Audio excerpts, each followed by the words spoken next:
Hello students 80तम स्वाधीनता दिवस उपलक्षे आपण मानक पई एक सुंदर भाषणटी नहीं आसी तेबे चलतु भिडियोटी को आरंभ करनबा। माननीय सभापति महोदय, सम्माननीय मुख्य अतिथि, आम विद्यालयर गौरवनीय प्रधान शिक्षक, सम्मानित गुरुजन वृंद, अभिभावक वृंद एवं मोर प्रिय सांगसाथी माने, आज पवित्र दिन में ही पवित्र माटी आम गौरवर त्रिरंगा तले ठिया होई मु निजको अत्यंत गर्वित और भाग्यवान मन करुछि। एही महान अवसर में उपस्थित आपण मानक मोर हृदयर अंतरतम प्रदेशर जनाऊँगी 80तम स्वाधीनता दिवस अनेक अनेक शुभेच्छा। आज मु एठारे केवल एक भाषण देवाई ठिया होई नहीं, आज मु ठिया होईछि सेही माटी को प्रणाम करबा पई, जेउ माटी पई असंख्य वीर निज जीवन को बलिदान देइथिले। आज मु ठिया होईछि सेही त्रिरंगा को सम्मान जणाइबा पई, जहा हमकु शिखाई त्याग, शांति और समृद्धिर पथरे आगकु बढ़िबाकु। सांग माने, आमे आज जो स्वाधीन भारत रे निश्वास नेउछे, स्वाधीनता आमको उपहार रे मिली नथिला। एहा पछरे रहिछि असंख्य संघर्ष, असंख्य लुह, असंख्य बलिदान एवं असंख्य देशप्रेमी त्याग।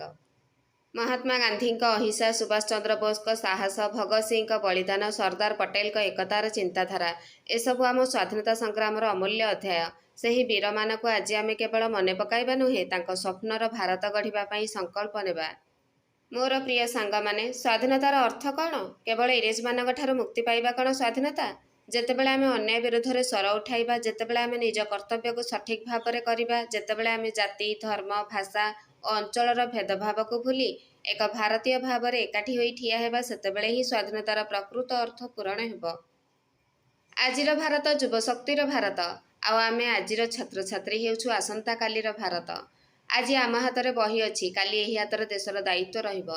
आज आमे विद्यालय रे पढ़ुछु, काली आम मध्यरु केही डाक्तर हेबे, केही इंजीनियर तो केही शिक्षक, केही वैज्ञानिक तो केही सेना रे जोग देबे एवं केही देशर नेतृत्व नेबे। तेणु आमे आज ठारू निजको पचारिबा, मो देश पई मु कोन करि परिबी? बड़ काम करबा सब बेले आवश्यक नुहे। सत कहिबा, परिवेश को सुरक्षा करबा, विद्यालय को सफा रखिबा, वृद्ध मान को सम्मान करबा, दुर्बल मान को साहाय्य करबा, देशर नियम को सम्मान करबा, एही छोट छोट काम गुड़िक ही मिसे एक बड़ और शक्तिशाली देश गढ़े। आज जेतेबेले आमर त्रिरंगा आकाश रे गर्वर सहित उड़ुछि, आसंतु आमे एक संकल्प नेबा। देश को केवल भल पाइबा नुहे, देश पई भल काम मध्य करबा। भारत मोर गर्व, भारत मोर परिचय, भारत मोर भविष्यत। शेषे मु केवल एतिकी कहिबी, आमे बदलिले भारत बदलिब, आमे आगेइले भारत आगेइब, आमे एक हेले भारत शक्तिशाली हेब। आसंतु आज ही पवित्र दिन रे आमे समस्ते शपथ नेबा, देश को भल पाइबा, देश को सम्मान करिबा, देश पई सत्य निष्ठार सह काम करिबा।